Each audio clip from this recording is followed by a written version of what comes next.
example we are looking at, so we're still in 3-6, reminding myself it's 3-6, and we're on example 5. So state the possible values of p given the divisor is x minus p. So what we're doing is we're looking for the factors. What are we trying when we're trying f at p? We're going to try, so what they're asking for is what numbers can we try to get to 0? Right, so we're looking for that. What numbers can we put in here? Okay, and you're trying to see there.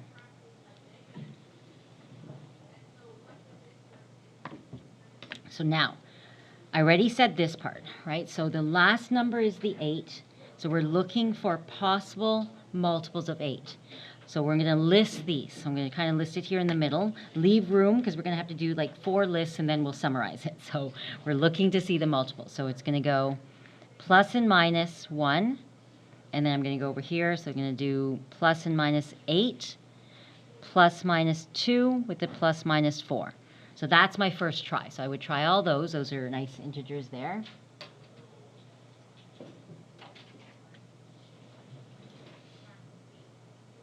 Okay.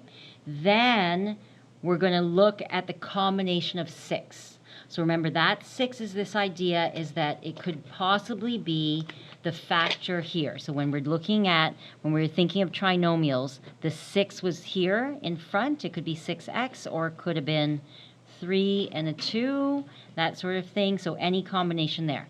So these guys here, depending on what the number is here, it becomes, when you're solving for x, the dividing part, right? So I know that over here, I have the possibility for 6 to be 1, positive negative 1, positive negative 6, positive negative 2, and positive negative 3, right? So that's from this part.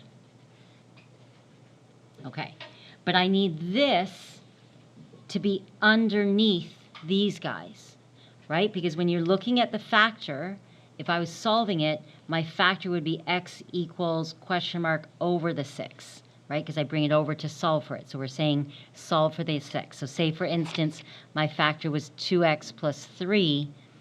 You'd go 2x equals negative 3, so x equals negative 3 over 2. This 2 goes under, right? So they're asking what possible value is there. Does that make sense? The number here goes under. It's not on the top. So we're going to take all of these numbers here, and I know what your question will be after, so hang on a second. So it'll be plus minus 1, plus minus 2, plus minus 4, plus minus 8, and you put these guys under. So am I going to put it over 1? Anything divided by 1 is not useful, right? So I'm going to start at 2. So plus minus 2, 2, 2, 2. Do I have to do plus minus? No, because I already have plus minus on the top. So we're saying both positive and negative options. So this part goes in the denominator. Try it again. I'm going to get positive negative 1, positive negative 2, positive negative 4, positive negative 8, and possibly over 3.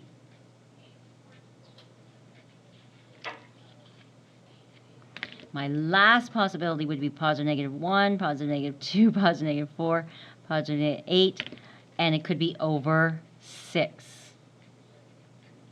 So yes, all of these, each one, right? So the 6 goes under here, the 3 went under there, okay, and the 2 went over there.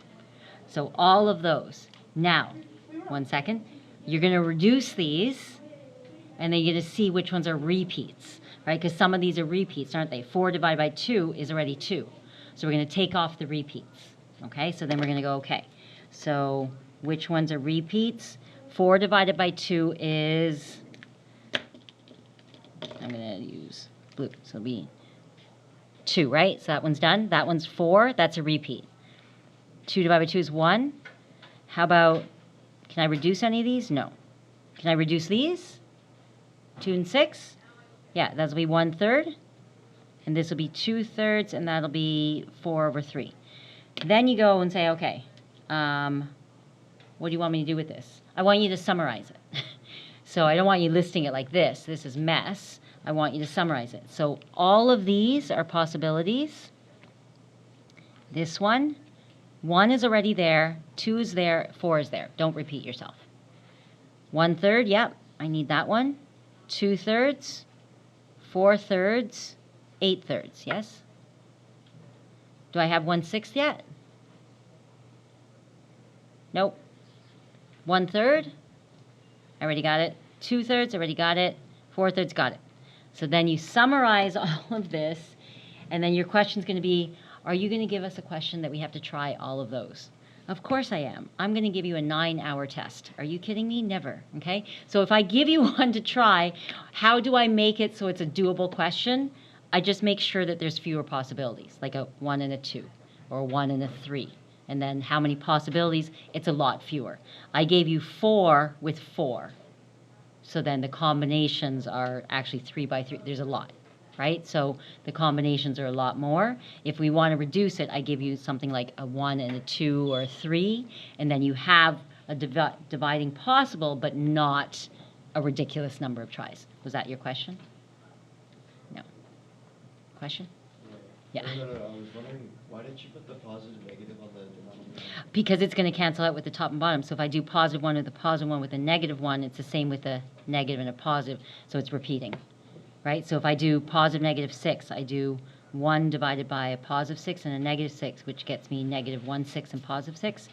If I do a negative, negative and negative makes a positive, and 1 and a negative. So you end up with the same two answers, right? Because the positive and negatives cancel with the top and the bottom. So you're going to still end up with the positive negative. So you'll just get two answers. You don't need 4 because it repeats itself. If you put the negative on the bottom, you move it to the top anyway, right? So you're going to get the same, I know, right? So grade 9, we kept saying move it to the top, because if you get a negative on the bottom, it's the same as the top. So you're going to end up with the same answer, but the negative has to move to the top. Yeah, okay? So don't repeat just because you end up with the same answer anyway. All right, so take all of these, and we're just going to summarize it and say, so find the values of P. So then P equals positive negative 1, positive negative 2, positive negative 4, positive negative 8. So the easy ones. Then positive or negative 1/2, right? Those are repeat. Positive or negative 1/3. Positive negative 2/3, positive negative 4/3, positive negative 8/3. So we could ask you this question where I'm like, just list it. Marking it isn't fun because I have to go 1, 2, 3, 4, 5, 6, 7, 8, 9, 10, and then check all those. But to get you to check all of these, that would be a lot of work. But I could ask you just to list it. I mean, the marking is not great, but it's not bad. I go 1/2, 1/3, 2/3, 4/3. I memorize it, and then I end up checking it fast. Okay, so that's possible. I can ask you what they are. On the next example, I'll show you a possible question where there are fractions that you could check, but the possibilities are a lot fewer. Okay, so this one, state the possible values of P. It didn't ask you to check them all. Okay, the next question, we ready? Okay, ready? The next question, I said, graph it and look. There's numbers on either end. The first thing I'm going to do, though, is what? Come on. Yep. Yes, please, please, please. And, ooh, I can see a 2 this time, but you have to look for that common factor. Don't leave the x there. Don't leave the 2 there. We're going to common factor a 2x out. 2x comes out, and we're going to go 2x cubed, 3x squared, 3x minus 2. There we go.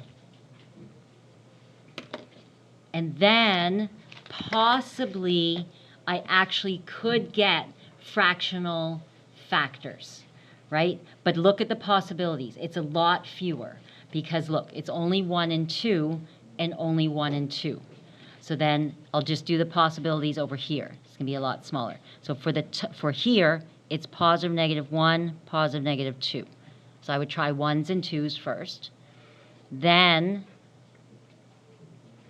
for the second part, you drag this one under, right? And divide it by, what are the possible factors of 2? Just 1 and 2. Am I going to divide by 1? No, because it doesn't do anything. You get the same answer. So I'm just going to do over 2.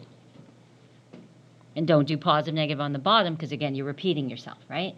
So then here, 2 over 2 is 1. I already have it. So then the only possibilities I would try would be those, right? So that's a lot more doable. The other one, because there's so many factors, there was a lot of tries. So you can try positive, negative 1, 2, or 1/2. And we know how to do synthetic with 1/2. We tried that already, right? We practiced that with the other fraction one. Do you want to try it with the fraction, or we can try it with a whole number? Find our first factor. So f at what? F at something equals 0. We're looking for this.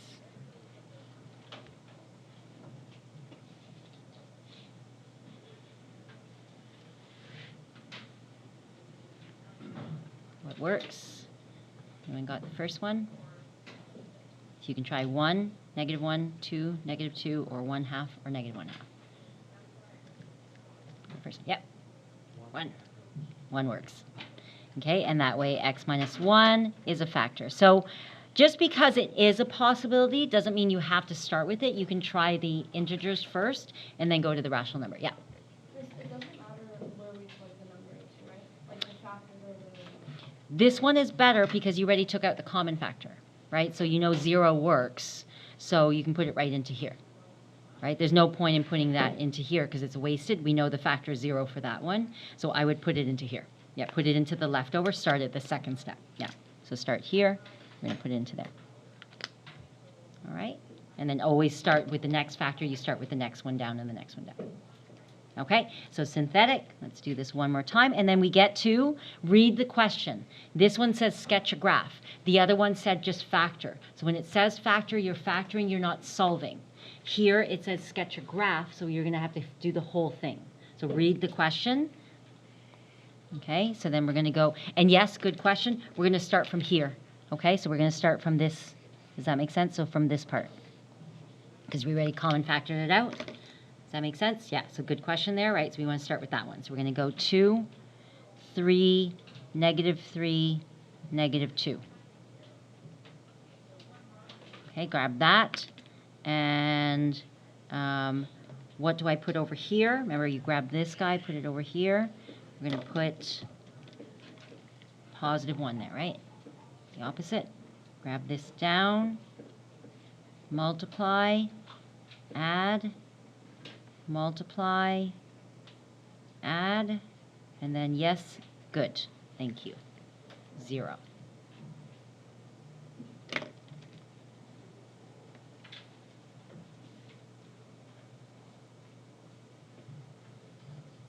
Okay, then we get, so now I know if it's a cube, right, so start from this one. Yeah, that was a good point, right? So start from here. If that's a cube, you got 2x squared, 5x plus 2. So now you can try factor theorem again. Factor theorem does work, right? So you can do factor theorem again. Negative 2 will work. Or you can factor. It's up to you. Which one do you want to do? Do you want to do factor theorem or do you want to factor? It's a trinomial. Factor theorem, factor. Yep. Factor theorem. Okay, so then I tried it again, and I got f at negative 2 worked. Negative 2, yes. I got 0. And then grab that. So you can factor or factor theorem. I got 2, 5, 2. Okay, and then over here I know that x plus 2 is a factor. Grab this one here, put negative 2, 2. Multiply, add it, multiply, add it, and then that is 1 degree less than this one. So if it's 1 degree less, then this would be 2x plus 1. Okay? And then I've got it all fully factored, so therefore it's going to be y equals. Now grab all of the factors. So tell me, what am I going to put first here? Grab all the factors. First factor is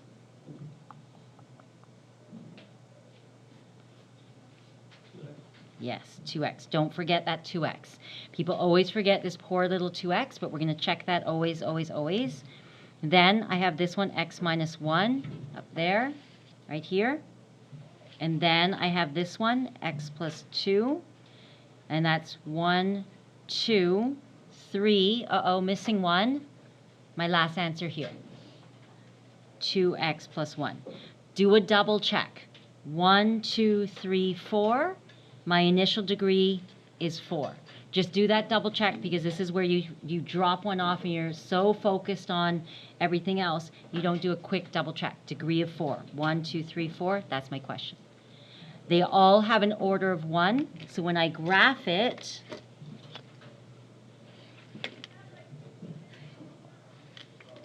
and again, if you saw from here you want to factor the trinomial, you would still get the same 2 answers. So you would get x plus 2 and 2x plus 1 right there. So you could factor those 2 from the trinomial, right? So up to you, or factor them. Now we have so much knowledge in our brains. We have so much that we know. So here, we're going to go with x-intercepts are 0, 1, -2, and -1/2. See, -1/2 would have worked as well as a factor. Okay, we got that, and we're going to plug that in here. So 0, 1, -2, and -1/2. Okay, in my brain, I always do the degree and the leading coefficient. What is the degree? The degree is what? Go back to the original. 4, right? So it's a degree of 4. 1, 2, 3, 4, so still degree of 4. The leading coefficient, positive or negative? Positive, and we can see that from the original question as well. It's a positive 4, either step. And so that means it's something like this, and behaviors, so up, up. The order of everything here, order 1, order 1, order 1, they're all linear. And the y-intercept. The y-intercept, you can plug in 0 here. Also, go back to the original. If you put in 0 there, what do you get? 0. And does that make sense? Yeah, because I already have a root of 0, so that makes sense. It should be 0.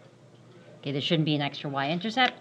And then you're just drawing it right through with no idea where the max and mins are. So we have no idea how high those are. We're just getting the shape. Right? Just the shape, up, up, and then those.